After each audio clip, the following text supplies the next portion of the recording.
আগের ভাড়া ছিল কত? আমার কাছে কত চেয়েছেন? 550 টাকা। 550 টাকা আমার কাছে চেয়েছেন, তো বিক্রি করছেন কত? কথা বলেন। 700 টাকা। আপনি কি আগে যেতেন ইকোনোতে? আগে কত ভাড়া ছিল? 500 টাকা। আজকে নিল 700 টাকা, বেশি নিয়েছে। আর আমাদের রুটে আপনার ভাড়া কত নির্ধারণ করছে? লক্ষ্মীপুর বিএটিএস ভাড়া তালিকা 536, তাহলে বেশি ভাড়া নিচ্ছেন কেন? আপনি 700 টাকা নিচ্ছেন, কত বেশি নিচ্ছেন? 536 ভাড়া নির্ধারণ করে আপনি 700 নিচ্ছেন, তো এটা কি ঠিক কাজ করছেন আপনি? না স্যার। হ্যাঁ, এখানে ভাড়ার চার্ট কোথায়, তালিকা কোথায়, কবে এটা? না ওই যে আপনার তো তালিকা আছে 536, আপনি টিক মার্ক দিয়েছেন না? এটা বড় করে প্রিন্ট দেন। আপনি টিক মার্ক দিয়েছেন, আপনি জানেন ভাড়া কত নির্ধারণ করেছে, কিন্তু আপনি 700 টাকা করে নিচ্ছেন। কাউন্টারে টিকিট অ্যাভেলেবেল আছে? টিকিট পাচ্ছেন নাকি আগে ব্ল্যাকে বিক্রি করে দিয়েছেন? আপনি কি কাউন্টার থেকে নিয়েছেন? ব্ল্যাকে কেউ টিকিট কাটছে? না, আপনাকে 50,000 টাকা জরিমানা করলো আপনার, ওই যে অতিরিক্ত ভাড়া আদায় করছেন রাজনীতির থেকে। স্যার আমার যত কোম্পানির সাথে উনি কথা বলুন। এই জাহাঙ্গীর আর বিজন বাবু স্যার প্রসিকিউশন তৈরি করো। জাহাঙ্গীর আছেন?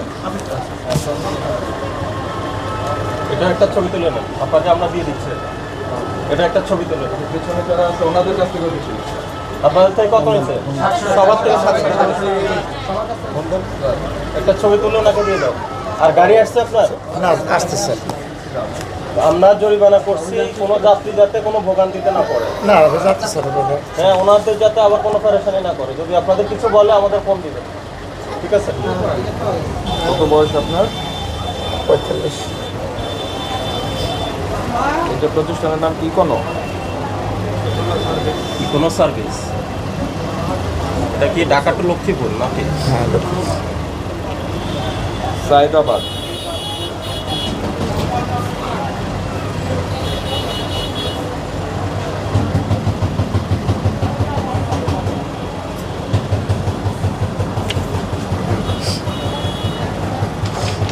আপনি জরিমানা দ্রুত পরিশোধ করেন।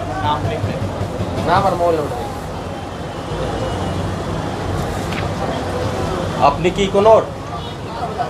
হ্যাঁ, ইকোনোর নাকি শ্যামলী? আপনি ইকোনোর লোক? আসলে 650 টাকা। আপনি ইকোনোর টিকিট বিক্রি করেন না, তাই এটা চাইলেন কেন? তার মানে কি আপনি লোক নাই কাউন্টার বসে এটা লোক হেল্প চাইলে আমি হেল্প করি স্যার। কাউন্টার কোনটা ওইটা? টিকিট কতগুলো কিনছেন আপনি? ইকোনোর টিকিট কতগুলো? আমরা এই অনলাইনের টিকিট এগুলো কিনা জানা স্যার, এগুলো অনলাইন। আপনি জরিমানা পরিশোধ করেন। স্যার একটু স্যার কথা নাই, কথা বললে জরিমানা দেবেন। 06 তাদের ভাড়াটা ফেরত দেন, অতিরিক্ত ভাড়া যেটা নিয়েছেন, আর এই যাত্রীদের যাতে গাড়িতে কোনো সমস্যা না হয়।